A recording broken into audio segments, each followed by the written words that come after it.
Summoner's War is about to have its biggest update of the year, and it was all revealed in the Summoner's War Reloaded announcement. Here's a closer look at some of the concept art unveiled during that broadcast. Dungeons are losing B12s and getting hard floors, as well as a cosmetic overhaul. First of all, the path to the boss is getting a bit more flavor. The cracks in the floor really show two things. One, that this place is ancient, and two, that it's seen a lot of combat. It's indicative that many battles have been fought and lost here, and the scars are left on the boss's lair.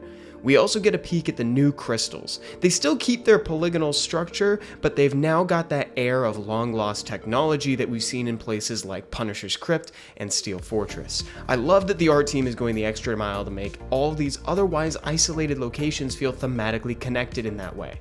And of course, this is all leading up to the final showdown with the boss. There's a lot more going on with the environment.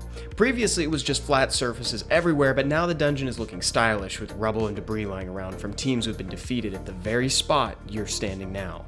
The dungeon's namesakes are also getting a visual update. The giant maintains the elements that were there before. The crystals jutting out of the shoulders and forearms, the esoteric symbol on the chest, and that frankly iconic jawline. What I like about this concept sheet is that it reveals the iterative process of redesigning the bosses. You can tell that they knew a couple things from the start. They wanted to lower the head and widen the stance to make him feel more imposing, but they weren't quite sure what portions to part with. You can see there's a version with no symbol, instead it's a glowing magic core. It's also got more of that ancient script scribbled on its shoulder, and notably, no stone ring around the wrist. They had a similar design with fewer but more pointed crystals that brought back the symbol and the bracer. The final design goes for a darker color scheme, but I can still tell at a quick glance that it's the same boss that I know and love to farm. The dragon got 2 more wings and looks generally sharper. Good for him. I also love that they included Fran for scale. This one feels like the next logical step for this boss. It just takes every element and dials it to 11, maybe even 12.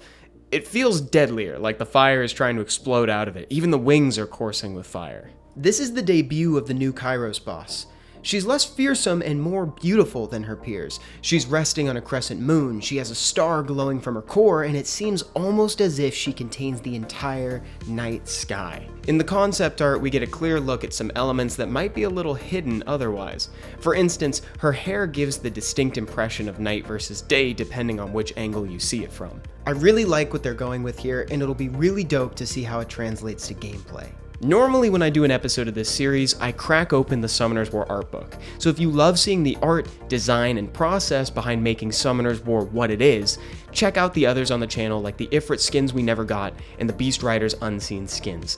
That art book can also be found using the link in the description. I hope you enjoyed this video as much as I enjoyed making it. Subscribe and stay tuned for the next episode.